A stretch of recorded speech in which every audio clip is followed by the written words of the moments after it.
Perkenalkan, nama saya Aprilia Eka Putri dengan NIM 250360018. Apa kalian tahu apa sih wakaf itu? Wakaf menurut bahasa adalah al-hajj atau menahan dan at-tatsbil atau menyalurkan. Kemudian menurut istilah, wakaf adalah menahan suatu barang dan menyalurkan manfaatnya dalam rangka mendekatkan diri kepada Allah. Maksud menahan di sini adalah wakaf tidak boleh dijual, tidak boleh diwariskan, dan juga tidak boleh dihadiahkan. Selanjutnya kita akan membahas tentang wakaf menurut para ahli fikih. Yang pertama itu ada menurut Hanafiyah. Menurutnya, wakaf sebagai menahan materi dengan milik wakif dan menyediakan manfaatnya kepada siapapun. Kemudian yang kedua ada menurut Malikiyah. Menurutnya, wakaf menjadikan manfaat suatu harta yang dimiliki untuk diberikan kepada orang yang berhak dengan satu akad dalam jangka waktu tertentu sesuai keinginan wakif. Kemudian yang ketiga ada menurut Syafi'iyah. Menurutnya, wakaf dengan menahan harta yang bisa memberi manfaat serta kekal materi bendanya. Dan yang terakhir ada menurut Hanabilah. Menurutnya, wakaf menahan asal harta atau tanda dan menyediakan manfaat yang dihasilkan. Selanjutnya ada landasan hukum dari wakaf. Undang-undang yang mengatur tentang wakaf adalah Undang-Undang Nomor 41 Tahun 2004.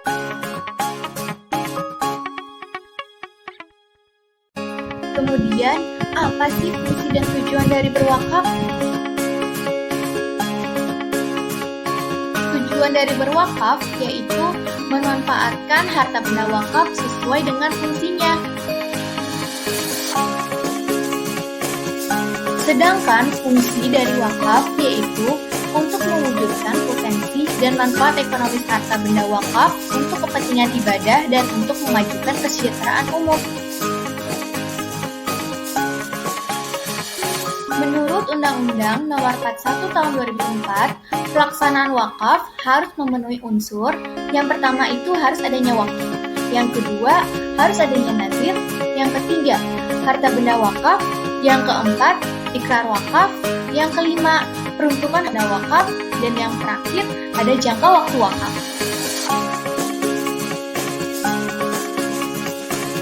Wakaf diatur pada BWI, yaitu Badan Wakaf Indonesia. Kelahiran Badan Wakaf Indonesia ini merupakan perwujudan amanat yang digariskan dalam Undang-Undang Nomor 41 Tahun 2004 tentang wakaf. Kehadiran BWI ini guna untuk memajukan dan mengembangkan perwakafan di Indonesia.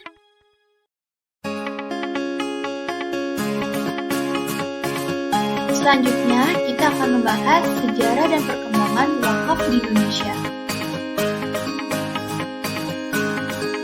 Dalam perjalanan sejarah, wakaf terus berkembang dan akan selalu berkembang, bersamaan dengan laju perubahan zaman dengan berbagai inovasi-inovasi yang relevan, seperti bentuk wakaf uang, wakaf hak kekayaan intelektual, dan lain-lain. Di Indonesia sendiri, wakaf kian mendapat perhatian yang cukup serius dengan diterbitkannya Undang-Undang Nomor 41 Tahun 2004 tentang wakaf dan Perundang-Undang Nomor 42 Tahun 2006 tentang pelaksanaannya. Dan belakangan ini, wakaf mengalami perubahan secara paradigma yang cukup tajam. Perubahan paradigma itu terutama dalam pengelolaan wakaf yang ditunjukkan sebagai instrumen mensejahterakan masyarakat muslim. Selanjutnya, ada sistem operasional wakaf.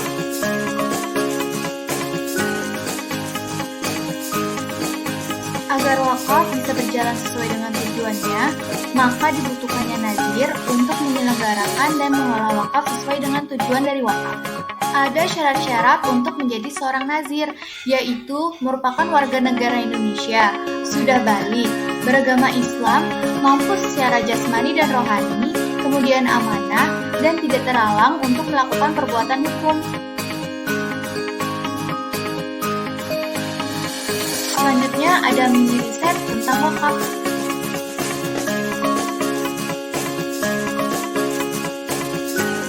Menurut video dari Kompas TV, aplikasi untuk wakaf uang ini sangat memudahkan untuk semua orang dan bisa dilakukan oleh siapapun dengan jumlah berapapun.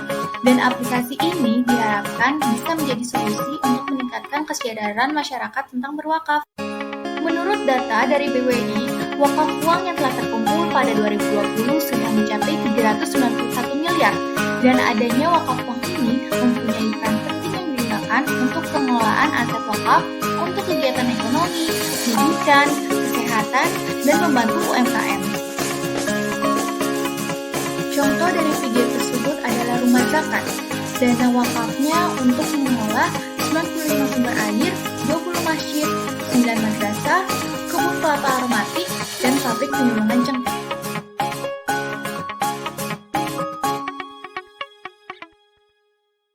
Gimana? Pasti udah paham dong tentang lembaga wakaf? Semoga video ini bermanfaat ya buat kalian semua. Sampai jumpa nanti. Bye!